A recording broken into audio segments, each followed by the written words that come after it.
बातें बड़ी जायज है और आपका गुस्सा भी जायज है सर, कि जिस तरह का सिस्टम हो गया है। हिमांशु मित्तल हमारे सहयोगी कोटा में मौजूद है, कुछ बच्चों के साथ में। हिमांशु, बात कीजिए, इन बच्चों की क्या कहना है इनका इस पूरे पेपर लीक के प्रकरण के बाद, ये किस हालत से गुजर रहे हैं, क्या चाहते हैं अब?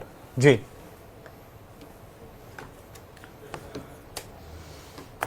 नीट को रद्द कर दिया गया, लेकिन असल में देखा जाए तो वो बच्चे सफर कर रहे हैं जिन्होंने इस एग्जाम को दिया, एग्जाम की प्रक्रिया से गुजरे, और इनके लिए तो कह सकते हैं कि ये इससे बड़ी आफत कुछ नहीं हो सकती थी।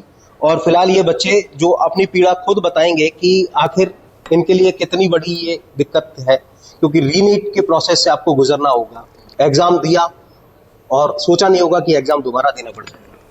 बिल्कुल किसी ने भी सोचा नहीं था एग्जाम दोबारा देना पड़ जाएगा। कुछ लोगों की गलती, किसी संस्थान की गलती का खामियाजा पूरे 22 लाख से ज्यादा बच्चों को भुगतना पड़ेगा, तो ये किसी के लिए भी अच्छी बात नहीं है वैसे तो।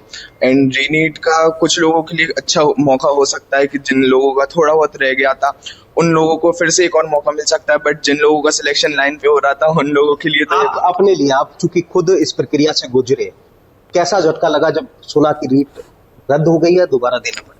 नहीं सर, जैसे कि हमने एग्जाम दे के आया तो हमें ये था कि ठीक है हमारा कम स्कोर बन रहा है, लेकिन जो 2025 के कट ऑफ के अनुसार हमने तैयारी कर रखी थी, तो पेपर आसान मानने को जैसे कट ऑफ ऑब्वियसली हाई गई, तो हमारा सिलेक्शन नहीं हुआ, तो हमने एक मोमेंटम को छोड़ दिया कि ठीक है हम अगले साल के लिए प्रिपेयर करेंगे। तो हम इस फेज के लिए तो रेडी नहीं थे कि हमें एक महीने गैप के अंदर दोबारा रीनीट देना पड़ेगा, और ऑब्वियसली हम उतनी अच्छी तरह तैयारी नहीं कर पाएंगे आने वाले रीनीट के लिए। बतौर स्टूडेंट क्या लगता है कौन जिम्मेदार है इसके लिए? सर, एनडीए जिम्मेदार है, क्योंकि किसी भी टेस्ट एजेंसी का काम होता है का पेपर कंडक्ट कराना, वो भी एनडीए से सही से सुधार करने की जरूरत काफी है। क्या लगता है, आप क्या कहें? सही कह रही है कि एनटीए को जिम्मेदार मतलब ढंग से करवाना चाहिए था कि पेपर यहाँ से दूसरी जगह जा रहा है तो पूरी जांच मतलब होनी चाहिए। क्या लगता है सिस्टम में खामी है, पूरे की पूरे सिस्टम में खामी है? क्योंकि जेई भी होता है, जेई पर कभी सवाल नहीं हुए, 2024 फिर 2026 सीबीटी बेस होना चाहिए ये। और मतलब रीनीट के लिए अब बच्चों को मतलब जिनके आ रहे थे नंबर अच्छे से, उनका सिलेक्शन हो जाता है। और यहाँ पे भी है ना, मतलब लड़कियों के जैसे चेक करें यहाँ पे नंबर, तो जिनके 700 प्लस आ रहे थे उनके पेरेंट्स को बुलाया यहाँ पे, मतलब उनको, यानी कि एक कह सकते हैं कि मन में तय कर लिया था कि कॉलेज मिलने वाला है और सारा। आपका क्या प्रतिक्रिया होगा? इस बार नंबर मेरे अच्छे एक्सपेक्ट कर रहा था, लेकिन जब ये सब पता चला कि ऐसा कुछ हो रहा है तो फिर दोबारा वापस आना पड़ा सेंटर पे, और बाउंड्री पे ही था, लेकिन अब लग रहा है कि दोबारा देना पड़ेगा। तो दोनों में अलग अलग परिस्थितियां बनेंगी, या तो और अच्छा स्कोर हो सकता है या फिर माइनस भी जा सकता है।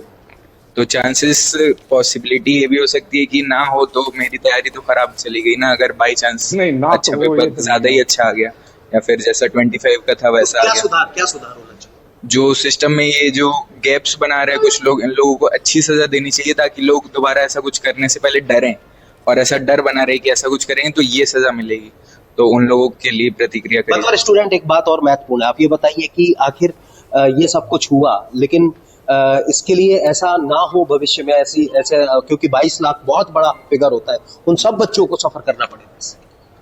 बिल्कुल सब बच्चों को सफर करना पड़ेगा, आगे ऐसा ना हो इसके लिए सिर्फ और सिर्फ एनटीए या फिर अपन कोई और तरीका उसको इजाद कर सकते हैं, जिससे ये सब जो गैप्स के बीच में बन रही है ना हो, और ये जो भी कम से कम ये चाहेंगे कि ऐसी परिस्थितियां दोबारा ना देखना पड़े। आप लोग तो देख चुके, आने वाले स्टूडेंटों को ना देखें। सर, ऐसी परिस्थितियां दोबारा ना बने, इसके लिए एनटीए के साथ साथ सरकार को भी कुछ ऐसे नियम उठाने चाहिए कि उसे कंप्यूटर बेस्ड टेस्ट पर शिफ्ट किया जाए। जैसे जेईई मेंस है, आज तक पेपर लीक नहीं हुआ सर, क्योंकि कहीं ना कहीं कि उनके स्टाफ और उनके सिस्टम में खराबी है, तब तो ये चीजें जाके हो रही है। एग्जाम में निश्चित तौर जी